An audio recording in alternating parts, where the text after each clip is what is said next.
This is Pablo Emilio Escobar Gaviria, better known as Pablo Escobar. He needs no introduction. But for those of you who are unaware, Pablo Escobar was a world-famous Colombian criminal who, as a head of the Medellin cartel, was arguably the world's most powerful drug trafficker in the 1980s and early 90s. The Medellin cartel dominated the cocaine trade by the mid-1980s, with Escobar wielding immense power and wealth. Some reports say that he was worth about $25 billion, which helped him live a lavish lifestyle, which included a 7,000-acre estate called Hacienda Nápoles in Colombia. The property was estimated to cost $63 million and featured a soccer field, dinosaur statues, artificial lakes, a bullfighting arena, an airstrip, and a tennis court, among other animals. The property had a zoo that housed giraffes, hippopotamuses, and camels. Escobar also funded various projects to help the poor, which earned him comparisons to Robin Hood. It was this perception that helped him win election to an alternate seat in the country's Congress in 1982.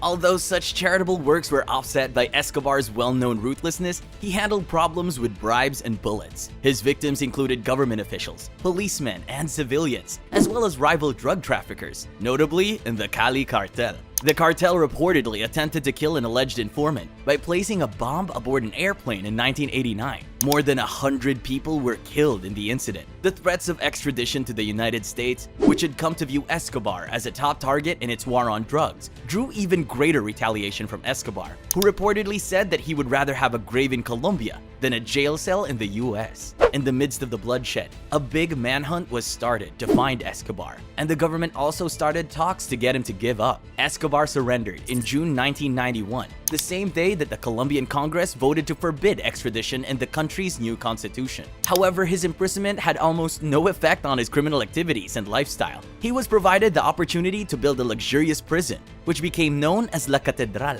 The facility also had telephones, computers, and fax machines, as well as a nightclub, sauna, waterfall, and soccer field. Nevertheless, after Escobar tortured and killed 2 cartel members at La Catedral, officials decided to move him to a less accommodating prison. Escobar escaped custody in July 1992 before he could be moved. US officials and rival drug traffickers were said to have helped the Colombian government launch a manhunt. On December 2, 1993, Escobar celebrated his 44th birthday by eating cake, drinking wine, and smoking marijuana. His hideout in Medellin was discovered the following day. While Colombian troops stormed the building, Escobar and a bodyguard made it to the roof. Escobar was fatally shot after a chase and gunfight. Some, however, speculated that he committed suicide. Following his death, the Medellin cartel soon collapsed. 2 brothers of Escobar claimed that his death had been a suicide, claiming that the location of his fatal wound was proof that it had been self-inflicted. The origin of the shot that killed Pablo Escobar has never been determined. The Colombian police may have wanted to avoid admitting that his death may have been a suicide, but they were simply happy he was gone. The country settled for the peace that came with knowing he was gone, rather than the potential media storm that could brew if the public discovered he died like he lived, on his own terms.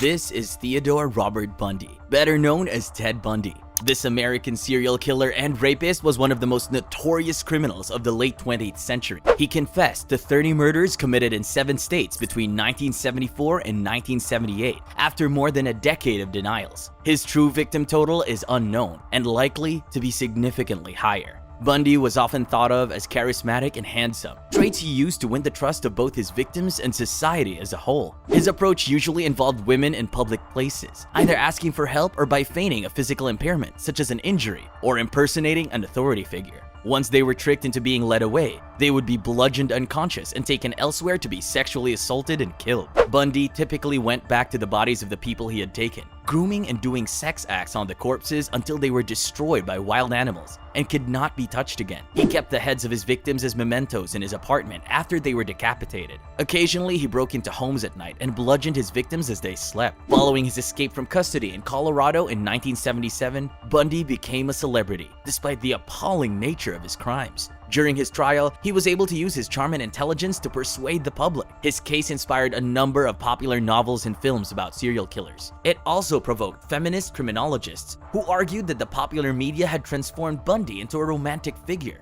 In 1975, Bundy was arrested and sentenced to death in Utah for aggravated kidnapping and attempted criminal assault. In several states, he became a suspect in a longer list of unsolved homicides. After he was arrested for murder in Colorado, Bundy escaped twice and committed further crimes in Florida, including 3 murders. He received 3 death sentences in 2 trials for the Florida homicides. On January 24, 1989, Bundy was executed at Florida State Prison in Railford, Florida. Ann Rule, his biographer, said that he was a sadistic sociopath who liked to make other people feel pain and control them, even to the point of death, and even after they died. In a statement with which Bundy's attorney, Polly Nelson, agreed, he once described himself as the most cold-hearted son of a bitch you'll ever meet. Ted Bundy was the epitome of heartless evil.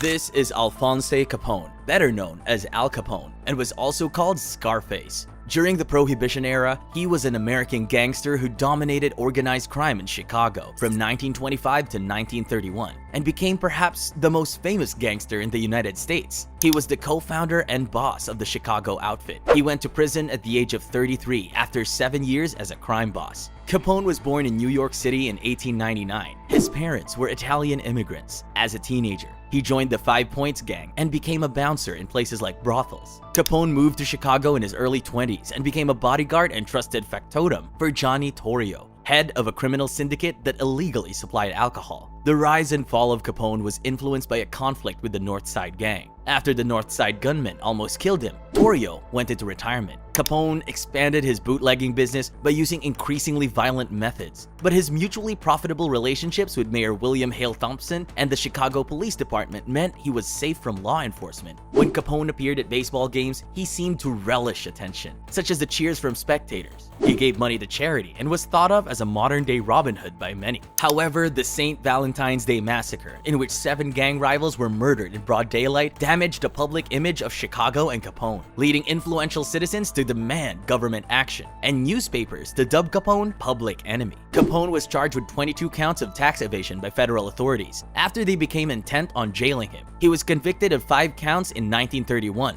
During a big case, the judge admitted Capone's admissions of his income and taxes that he had not paid. These admissions were made during negotiations to pay the government taxes he owed. He was sentenced to 11 years in federal prison after being convicted. His defense team was replaced by experts in tax law after his conviction, and his grounds for appeal were strengthened by a Supreme Court ruling. But his appeal was ultimately unsuccessful. Capone showed signs of neurosyphilis early in his sentence and became more and more sick before he was released after almost 8 years of being in prison. Al Capone was first diagnosed with syphilis while serving an 11-year sentence for tax fraud. He was also diagnosed with gonorrhea and was suffering from the effects of cocaine withdrawal. After he was transferred to Alcatraz Federal Penitentiary in 1934, he began to show signs of confusion and disorientation. In 1938, he was diagnosed with neurosyphilis and spent the rest of his sentence in the prison's hospital wing. In 1939, his wife May's appeal for parole was granted because Capone's mental abilities were reduced. After he was released, Capone moved to Palm Island, Florida, where he would stay for the rest of his life. He was one of the first Americans to receive the antibiotic penicillin as a treatment for syphilis in 1942, when the drug began to be mass-produced. Although the damage to his brain was irreversible,